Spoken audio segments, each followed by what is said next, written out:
The philosophers world में आज का आज की पुस्तक है ज्ञात से मुक्ति का तीसरा अंश, चेतना, जीवन की समग्रता और सजगता।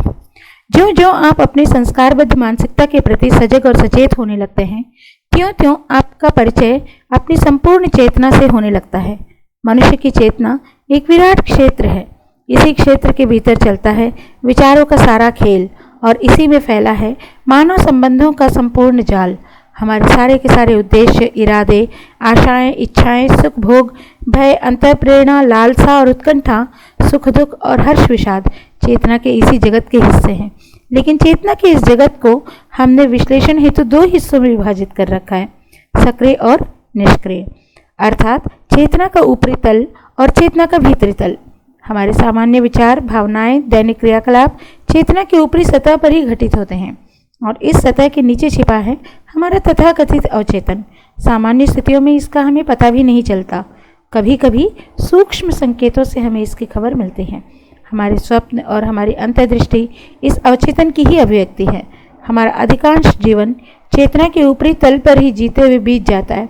चेतना का शेष भाग हमारे अवचेतन का संसार है, जो हमारे सारे उद्देश्यों, इरादों, भय, जाति, लक्षणों और विरासत में प्राप्त गुणों का भंडार है। यह अवचेतन हमारी दृष्टि और बोध से ओझल रहता है। अब मुझे आपसे पूछना यह है, अवचेतन नाम की कोई चीज़ होती भी है क्या?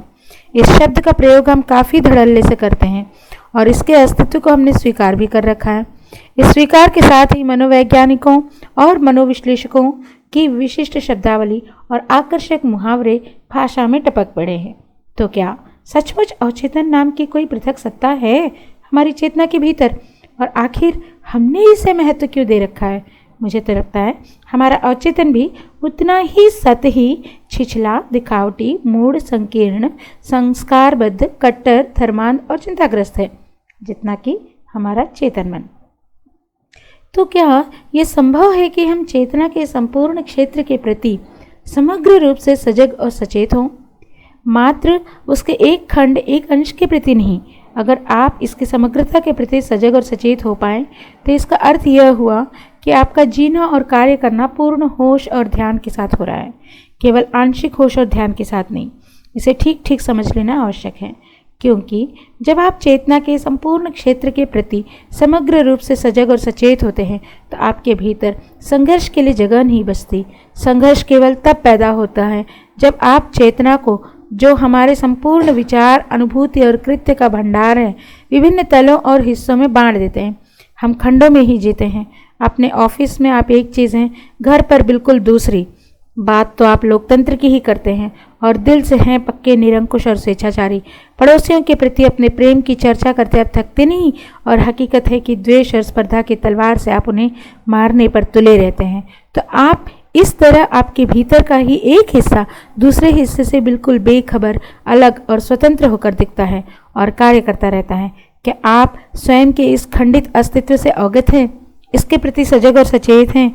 वह मस्तिष्क और दिमाग जिसने अपने सोच विचार को, कार्यक्षमता को खंडों में तोड़ डाला है, क्या ऐसे मस्तिष्क के लिए ये संभव है कि एक साथ अपने संपूर्ण अस्तित्व के प्रति, संपूर्ण क्षेत्र के प्रति सजग और सचेत हो सके? क्या अपनी पूरी की पूरी चेतना को संपूर्ण रूप से, समग्र रूप से एक साथ देख पाना संभव है?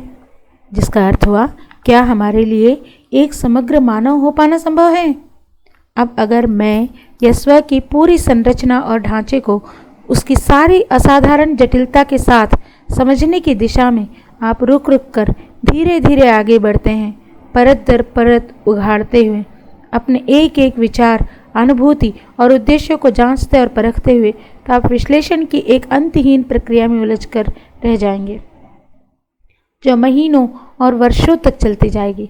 इतना ही नहीं, स्वयं को समझने की प्रक्रिया में जब आप समय का सहारा लेते हैं तो आप हर तरह की विकृति और तोड़ मरोड़ की गुंजाइश भी साथ साथ पैदा कर लेते हैं। यह स्व एक जटिल सत्ता है जो सतत अपने ऊपर कार्यरत नाना प्रकार के दबावों, तनाव और प्रभावों के अधीन जी रही है, यात्रा कर रही है, संघर्ष कर रही है, इच्छा और इनकार कर रही है। अतः अगर स्वयं को समझना और देखना हो तो इस समग्र के रूप से वर्तमान के क्षण में ही, अर्थात तत्काल, अभी ही देखा जा सकता है, अन्यथा कभी नहीं। समय का तो सवाल ही नहीं है। स्वयं की समग्रता का दर्शन तभी हो सकता है जब मन खंडित ना हो। इस तरह उस समग्रता में जो आप देखते हैं वही सत्य है, वही आपका कुल हकीकत है। क्या आप ऐसा कर पाएंगे? हम में से अधिकांश तो नहीं, क्योंकि हमने इस विषय को कभी गंभीरता से लिया ही नहीं, क्योंकि हमने स्वयं को सचमुच कभी देखा ही कहाँ। हम तो सदा दूसरों के दोषों को ढूंढने निकालने में लगे हैं, चीज़ों के बौद्धिक विश्लेषण और व्याख्या में ही व्यस्त हैं। इस तरह स्वयं को देखने से हम कतराते हैं, डरते हैं, लेकिन आप समग्रता में तभी देख सकते हैं जब आप अपना पूरा होश और ध्यान लगाते हैं, अपने पूरे अस्तित्व और प्राणों से जुट जाते हैं, अपना सर्वस्व समर्पित कर देते हैं, अपनी आँखों को, कानों को एवं स्नायुओं को उसे देखने में आप आत्मसंयम की सारी सीमाओं को लांघ कर उपस्थित रहते हैं। तब कोई भय और अंतर्विरोध के लिए जगह नहीं बचता। द्वंद्व और संघर्ष तब स्वतः ही समाप्त हो जाते हैं। सजगता और एकाग्रता दोनों एक ही चीज़ नहीं है, उनके गुणात्मक अंतर हैं। एकाग्रता में एक को छोड़कर बाकी सब चीज़ों को निकालकर अलग कर दिया जाता है, जबकि सजगता का अर्थ है पूर्ण होश और ध्यान। सजगता में छोटी से छोटी चीज़ भी सम्मिलित है। मुझे ऐसा देखने में आता है हम में से अधिकतर लोग सजग नहीं हैं। हम जो चर्चा कर रहे हैं केवल उसके प्रति नहीं, बल्कि अपने समूचे परिवेश और वातावरण के प्रति, अपने चारों ओर फैले रंगों, लोगों, पेड़ों की आकृतियों, बादलों, जल के प्रवाह, इन सब के प्रति। इसका कारण शायद यह है कि हम स्वयं को लेकर ही इतने व्यस्त हैं कि हम अपनी क्षुद्र और छोटी छोटी समस्याओं में, अपने विचारों, धारणाओं, सुखों, महत्वाकांक्षाओं और खोजों में ही इस तरह खोए और मशगूल हैं कि हम जरा सजग होकर किसी वस्तु को देखें भी तो कैसे। फिर भी सजगता के संबंध में चर्चा हम ढेर सारी किए चले जाते हैं। भारत में एक बार मैं एक कार में बैठकर कहीं जा रहा था। कार को ड्राइवर चला रहा था और मैं उसके बगल में बैठा हुआ था। पिछली सीट पर 3 सज्जन बड़ी ही तल्लीनता और उत्सुकता पूर्वक सजगता के विषय पर चर्चा कर रहे थे और बार बार मुझसे भी सजगता के संबंध में प्रश्न पूछ लिया करते थे। तभी दुर्भाग्यवश ड्राइवर का ध्यान कहीं और चला गया और कार एक बकरी को कुचलती और रौंदती हुई आगे बढ़ गई और वे तीनों सज्जन अभी भी पूर्ववत सजगता पर बहस किए जा रहे, मानो कुछ हुआ ही ना हो। वे इस घटना से बिल्कुल बेखबर और अछूते ही रह गए। वे अपने नीचे सड़क पर एक जिंदा बकरी को कुचलते हुए जा रहे हैं। सजग होने की कोशिश में लगे उन सज्जनों का ध्यान जब सजगता और होश की इस कमी की ओर दिलाया गया तो आश्चर्य और विस्मय से वे अवाक रह गए। हम में से अधिकांश की हालत यही है। हम न बाहरी चीज़ों के प्रति सजग हैं, न भीतरी चीज़ों के प्रति। अगर आप एक मक्खी, एक पक्षी या एक पत्ते के सौंदर्य को समझना चाहते हैं या एक आदमी को उसकी सारी जटिलताओं के साथ समझना चाहते हैं तो आपको उस ओर अपना पूरा ध्यान देना पड़ता है। सजगता आप तभी अपना पूरा ध्यान अर्पित करते हैं जब आपके भीतर लगन और जिज्ञासा होती है, जिसका अर्थ हुआ कि समझने से आपको सचमुच प्रेम है। समझना आपके लिए एक प्यारा कृत्य है। तब आप अपने समूचे हृदय और मन से अपनी खोजबीन में लगे होते हैं। ऐसी सजगता एक सर्प के साथ एक कमरे में बंद होकर जीने के समान है। तब आप अत्यंत सतर्क और सचेत होकर उसके एक एक गतिविधि का निरीक्षण करते हैं।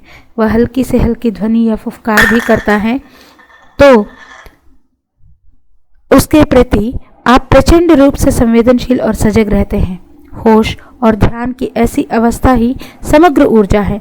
ऐसी सजगता होने पर स्वयं की समग्रता क्षण भर में प्रकट और उद्घाटित हो जाती है, जैसे अचानक कोई बिजली कौंध जाए। जब आप स्वयं को इतनी गहराई से देख लेंगे तो आप और भी अधिक गहराई में जा सकते हैं। और अधिक गहराई वाक्य का प्रयोग हम तुलनात्मक अर्थों में नहीं कर रहे हैं। हालांकि हम तुलनाओं की भाषा में ही सोचने विचारने के आदी हैं। गहरा और उथला, सुखी और दुखी, हम सदा नापने जोखने और तुलना करने में लगे रहते हैं। तो क्या सचमुच हमारे भीतर गहरी और उथली जैसी कोई अवस्था है? जब मैं कहता हूँ मेरा मन उथला, क्षुद्र, संकीर्ण और सीमित है, तो मुझे इन बातों का पता कैसे चलता है? क्योंकि मैंने अपने मन की तुलना आपके मन से कर रखी है, जो अधिक तेज, बुद्धिमान, सक्षम और सतर्क है। तो अब प्रश्न यह उठता है, क्या बिना किसी तुलना के मुझे अपनी क्षुद्रता का एहसास हो सकता है। जब मुझे भूख लगती है तो मैं इस भूख की तुलना कल की भूख से तो नहीं करता, ताकि मुझे भूख का वास्तविक एहसास हो। कल की भूख तो अब मात्र एक स्मृति या एक विचार बनकर रह गई है। अगर मैं हर समय आपके विरुद्ध स्वयं को माप रहा हूँ, आपके सदृश होने के लिए संघर्ष कर रहा हूँ, तो मैं उससे मुकर रहा हूँ, उसको नकार रहा हूँ जो मैं स्वयं हूँ। इस तरह तो मैं केवल एक भ्रम को ही निर्मित कर रहा हूँ। तुलना चाहे किसी भी रूप में हो, वह केवल बड़े से बड़े भ्रम और मुसीबत की ओर ही ले जाती है। वैसे ही जैसे मैं जब स्वयं को विश्लेषण करने लगता हूँ, स्वयं के बारे में अपने ज्ञान में थोड़ा थोड़ा वृद्धि करने लगता हूँ, या स्वयं की पहचान और तादात्म्य अपने से बाहर की किसी चीज़ से करने लगता हूँ, किसी राज्य और राष्ट्र से, किसी मुक्तिदाता से या किसी विचारधारा से, तो ऐसी प्रक्रियाएं मुझे घोर मानसिक दास्ता की गुलामी और गहन अंतर्द्वंद की ओर ले जाती हैं। इन सबको बोधपूर्वक देखने और समझने के बाद मैं सदा सदा के लिए इसको अपने से अलग कर देता हूँ। तब मेरा मन किसी तलाश या और प्रयास की उधेड़ बुन में नहीं लगा होता। यह समझ लेना अत्यंत महत्वपूर्ण है। तब मेरा मन अंधेरे में और अधिक टटोलना और भटकना बंद कर देता है। अब यह प्रश्नों और सवालों के ढेर पर नहीं खड़ा रहता। इसका यह अर्थ कदापि नहीं है कि मेरा मन तब यथास्थितिवादी हो जाता है और चीज़ें जो हाल में भी हैं उनसे संतुष्ट रहता है, बल्कि ऐसा मन अब कोई भ्रम नहीं पालता। ऐसा मन तब बिल्कुल ही भिन्न आयाम में प्रवेश कर सकता है। सामान्यतः जिस आयाम में हम जीते हैं, दुख, सुख और भय से निर्मित हमारा प्रतिदिन का यह जीवन, इसने हमारे मन को संस्कारबद्ध कर डाला है, मन के मूल स्वरूप को सीमित और मर्यादित कर रखा है। जब ये भय, दुख और सुख, यह ख्याल रखे कि सुख आनंद से सर्वथा भिन्न चीज़ें विदा हो जाते हैं, तब मन एक भिन्न आयाम में जीने और कार्य करने लगता है। यहाँ कोई द्वंद्व नहीं होता, यहाँ अन्यत्व अर्थात दूसरे का बोध नहीं होता। शाब्दिक रूप से जहाँ तक हम जा सकते थे वहाँ तक हमने यात्रा कर ली है। इसके परे जो अब बच रहा है उसे शब्दों में रखा नहीं जा सकता, क्योंकि शब्द तो वह चीज़ नहीं है जहाँ आकर यहाँ तक हम वर्णन और व्याख्या कर सकते थे, और यह हम कर चुके। लेकिन शब्द और व्याख्या द्वार नहीं खोल सकते। द्वार तो जो खोलेगा वह है प्रतिदिन की सजगता और होश। हम कैसे बोलते हैं, क्या सोचते विचारते हैं, कैसे उठते बैठते और चलते फिरते हैं, इन सब के प्रति होश और सजगता। यह एक कमरे को साफ सुथरा और व्यवस्थित करने के समान है। कमरे की व्यवस्था और तरतीब में होना एक अर्थ में तो नितांत महत्वपूर्ण है, लेकिन दूसरे अर्थ में निहायत गैर महत्वपूर्ण। कमरे में तरतीब और व्यवस्था तो होनी चाहिए, लेकिन व्यवस्था द्वारा यह झरोखा नहीं खोल सकती।